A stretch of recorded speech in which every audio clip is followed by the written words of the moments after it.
Oke, tadi kita sudah belajar ya teman-teman masalah pertolongan pertama dan 4C. Jadi saya skip ya, langsung ke slide di ini, perawatan psikososial. Untuk yang pertolongan pertama, sekali lagi saya ingatkan, kalian tinggal baca aja yang tadi saya refer linknya ya. Yang ini kita masuk ke dalam perawatan psikososial. Jadi yang dirawat ketika orang mengalami bencana itu bukan hanya fisiknya saja, tapi psikososial dan spiritualnya. Next, nah perawatan psikososial itu merupakan tindakan untuk mengurangi stres akibat bencana atau trauma, dilakukan kepada semua umur ya, mulai dari anak-anak, remaja, dewasa, dan keluarga setelah kejadian bencana. Dan reaksi bencana itu berbeda-beda pada setiap orang. Dilakukan siapa? Dilakukan oleh tim penyelamat, mental health workers. Gitu. Next. Nah, ini prinsip perawatan psikologikalnya itu konsisten dengan hasil temuan di kejadian bencana. Apa sih yang terjadi gitu kan? Sebelum-sebelumnya apa sih yang terjadi, dan itu harus dilakukan secara konsisten dan dapat diaplikasikan dan dipraktikkan pada lapangan, dapat digunakan pada setiap jenjang umur manusia, dan dapat diterima secara kultural. Artinya apa sih? Jangan kamu melakukan perawatan psikososial dewasa dilakukan pada anak-anak, jadi nggak nyambung kayak gitu. Dan kalau misalnya dia tidak dapat diterima secara kultural, contohnya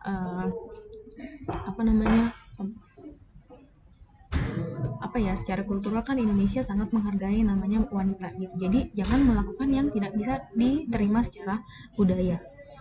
Next. Nah, ini adalah tujuan dari first aid psikological. Jadi WHO bilangnya first aid psikological. Yang pertama adalah membangun koneksi antar manusia. Jadi kita membangun koneksi antar manusia, kemudian mendorong coping yang aman dan segera, memberikan ketenangan secara emosional, memberikan informasi tentang apa dibutuhkan oleh korban bencana, dan menghubungkan korban bencana dengan keluarga atau komunitas yang lain. Jadi istilahnya kita mengurangi adanya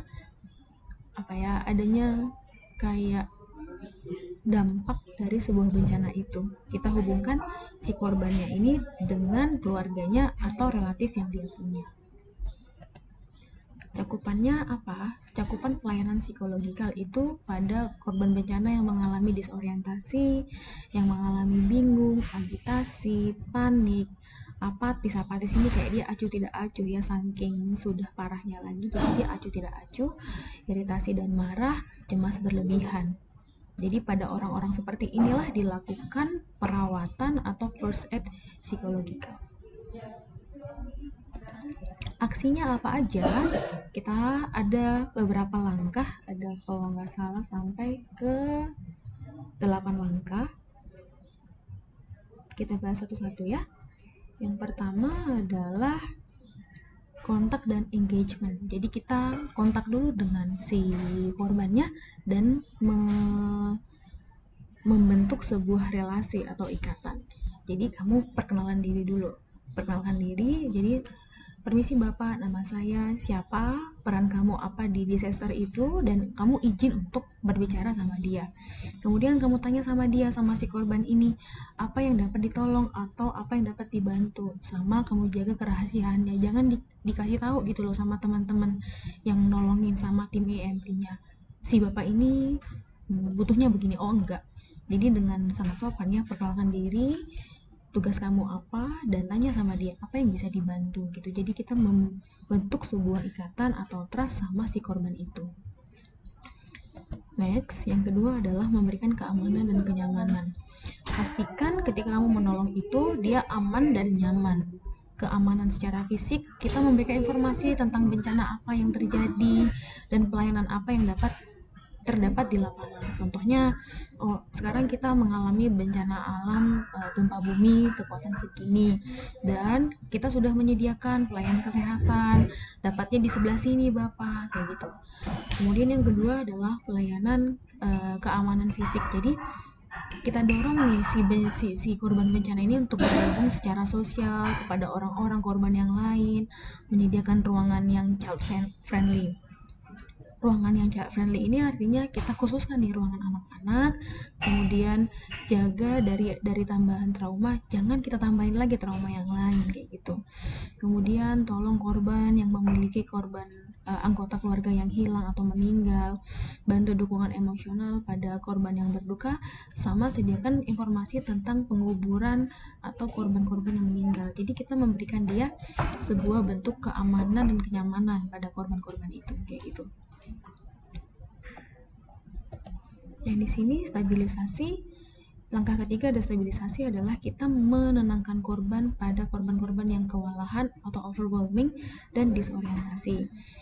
Terus biasanya kan pada korban-korban yang dia dari awal sudah punya schizofren, depresi, cemas, PTSD. Jadi kita menenangkan mereka gitu. Contohnya kan di lingkungan kamu itu memang sudah ada pasien-pasien gangguan jiwa. Nah, itu yang kita perlu stabilisasi supaya mereka tidak semakin cemas. Keempat adalah pengumpulan informasi. Pengumpulan informasi ini adalah tentang kebutuhan dan keperluan yang akan mendatang. Yang pertama adalah kita identifikasi dulu bencana alam sama keparahan yang terjadi. Kemudian kita identifikasi korban jiwa dengan pertanyaan, apakah ada seseorang yang dekat atau yang Anda cintai terluka atau meninggal akibat bencana ini? Kalau ada, apa hubungannya dengan Anda? Jadi kita kumpulkan semuanya itu kayak gitu. Jadi nggak ada lagi korban jiwa yang hilang. Kemudian mengidentifikasi hambatan atau ancaman setelah bencana, kira-kira habis bencana ini ada nggak hambatannya, ada nggak ancamannya, kayak gitu. Kemudian ada nggak korban fisik, apakah ada korban dengan penyakit fisik, dia dari sebelum kejadian disaster juga dia ada sakit nggak, kondisi mental, kebutuhan akan pengobatan. Kemudian kehilangan ya, kita kumpulkan informasi, ada nggak kehilangan rumah, kehilangan tetangga, bisnis, properti, binatang peliharaan. Kemudian bagaimana perasaan mereka, kemudian gimana tentang mereka, ada nggak orang-orang yang selalu membahayakan diri sendiri, ketersediaan dukungan sosial, sama jumlah spesifik korban berdasarkan umur. Jadi ini informasi ini harus jelas gitu loh. Pada saat bencana itu yang paling penting ada nggak korban jiwa, korban yang meninggal, kehilangannya. Kemudian kalau bisa yang sudah pernah kita pelajari kemarin ya, jadi korban spesifik berdasarkan umur, yang anak-anak berapa, wanita berapa, pria berapa, lansia berapa yang kemarin. Oke. Kemudian langkah yang kelima adalah bantuan praktek. Sesudah kita tahu yang tadi, kita menawarkan bantuan kepada spesifik umur, pada anak-anak bagaimana, pada remaja gimana. Langkah-langkahnya gini, kita tanya mereka, kebutuhan yang paling mendesak itu apa sih? Kemudian klarifikasi kebutuhannya. Oh, Bapak butuh ini ya. Kemudian diskusikan rencana aksi. Baiklah Bapak, saya akan melakukan ini, kemudian kamu lakukan tindakannya. Jadi nggak semua harus kita tolong gitu, tapi yang paling mendesak, karena banyak orang yang harus kita tolong.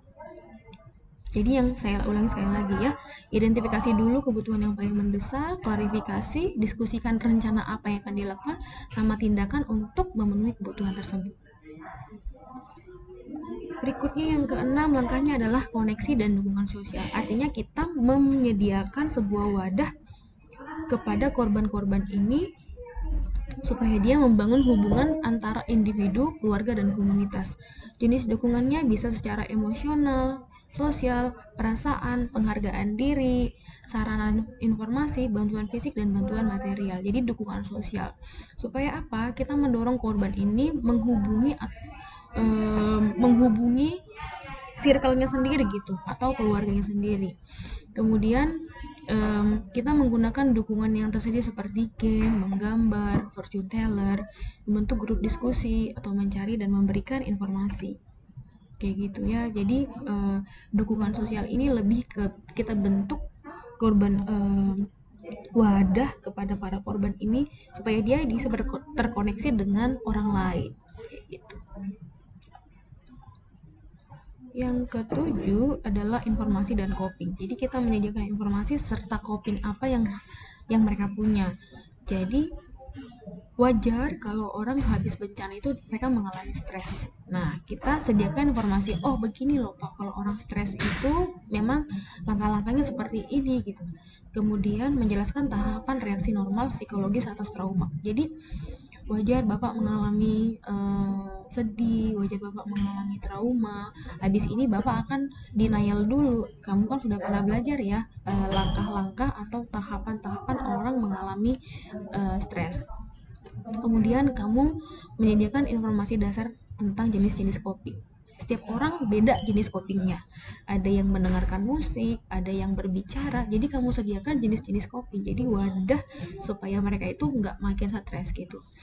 Coping keluarga, membantu manajemen marah, membantu korban dengan masalah tidur. Jadi ini kayak kita bantu mereka supaya tidak semakin overwhelming atau semakin marah sama situasi. Yang kedelapan adalah menghubungkan pelayanan kolaboratif. Jadi kita sediakan link kepada pelayanan yang dibutuhkan korban. Ini istilahnya kayak rujukan gitu, rujukan perawatan mental health atas korban bencana. Ada rujukan perawatan anak-anak, ada rujukan perawatan remaja, ada rujukan perawatan lansia. Jadi kita antarkan mereka kepada ahli di bidang mental health. Ini adalah contoh ya, contoh orang supaya mengurangi stres akibat bencana. Kita bisa undang artis mungkin untuk mereka bisa menghibur kayak gini. Terus di sini menggambar pada anak-anak, kita sediakan media seperti kertas, pensil gambar kayak gitu. Kemudian di sini ada menggunakan sentoy, jadi ada pasir, kemudian ada toy-nya. Di sini adalah wadah untuk konsultasi, mungkin kita bisa menggunakan kayak psikiater atau ahli mental, jadi mereka bisa ngobrol di sini. Ini untuk anak-anak ya, jadi kita menyediakan mainan kayak gitu. Terus nah ini tadi yang sentoy, jadi ini yang menyediakan kita ya, PMT. Jadi bukan hanya fisiknya saja yang kamu tolong, tapi juga emosionalnya mereka kayak gitu. Nah ini menggambar kayak gitu. Ini juga ya disaster area community saya debriefing. Jadi debriefing kira-kira untuk istilahnya gini, kalau orang dewasa nggak mungkin kamu kasih sentoy gitu. Yang pada orang dewasa kamu kasih yang tadi, contohnya hiburan, musik atau apa, atau grup diskusi. Kalau anak-anak kan menggambar kayak gitu loh. Gitu. Di sini ada, nanti kamu pergi ke sini ya, pergi ke link yang ada di sini, kamu cari. Jadi tugas kamu adalah membuatkan kira-kira apa yang dibahas di first aid for all, first aid psikologikal dari WHO. Di situ nanti mereka tulis siapa, kapan, dan di mana akan memberikan first aid psikologikal, apa yang dapat dilakukan dan tidak dapat dilakukan, aksinya sama komunikasi yang baik itu seperti apa sih kira-kira. Tolong nanti semuanya masuk ke sini, ke link ini, dan lengkapi ini semuanya. Kayak gitu. Oke, kemudian langkah berikutnya adalah saya mau kamu nanti keluar dari rumah kamu sendiri, ambil 1, 2, 3 daun, kemudian kamu ikuti, ambil kertas, kemudian letakkan daunnya di kertas dan kamu ikuti daunnya itu, polanya gitu. Oke teman-teman, jadi itu kayak kamu belajar untuk relaksasi atau cara untuk menghilangkan stres lewat menggambar. Nanti tolong habis dari ini masing-masing foto gambar daun yang dia dapat dari luar tadi.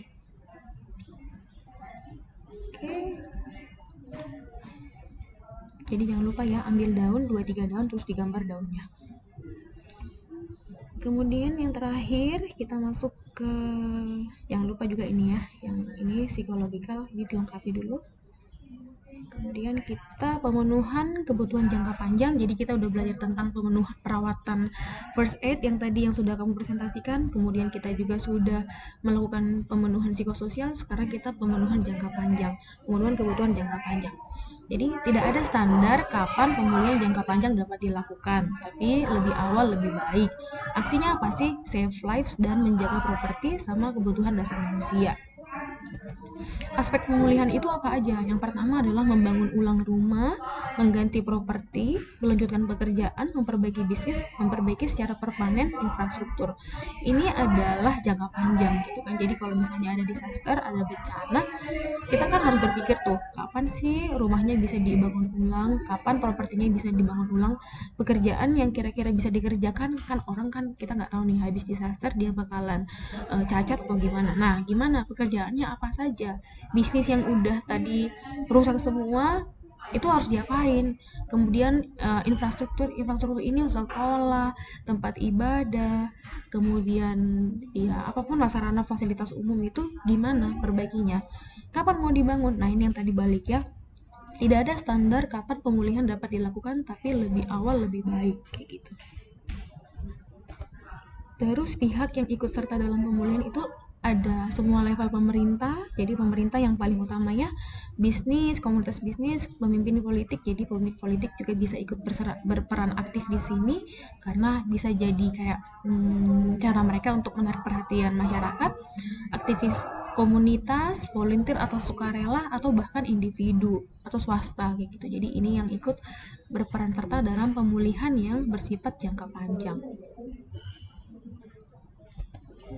Di sini pemulihan jangka panjang Indonesia, kamu bisa lihat di sini ini adalah salah satu studi kasus Gunung Merapi. Jadi pemulihan jangka panjang Indonesia itu apa sih yang dilakukan? Nanti saya akan tanyakan kalian ya. Kayak gitu. Itu saja sih untuk pembelajaran hari ini. Rekaman ini bisa kamu ulang 2 kali. Kalau kamu nggak paham, kamu bisa tanyakan saya ya. Sekali lagi, rekaman ini kamu bisa ulangi 2 kali. Nanti kamu akan tanyakan sama saya. Tugasnya habis ini yang tadi ya. Jadi yang pertama adalah kamu masuk ke link WHO yang tadi. Yang ini ke sini, lalu kamu lengkapi ini semua. Who, when, where, do and don'ts, aksinya first aid itu apa, first aid of psychological itu apa, sama komunikasi yang baik itu apa. Nanti sudah ada masing-masing ya. Sama yang kedua tugasnya adalah kamu ambil daun yang tadi saya bilang 2-3 daun, kemudian kamu gambar. Dan yang ketiga tugasnya adalah kamu masuk ke link ini, kira-kira pemulihan jangka panjang disaster di Indonesia itu siapa yang melakukan dan bagaimana. Demikian, silahkan menonton video ini nanti. Oke, terima kasih.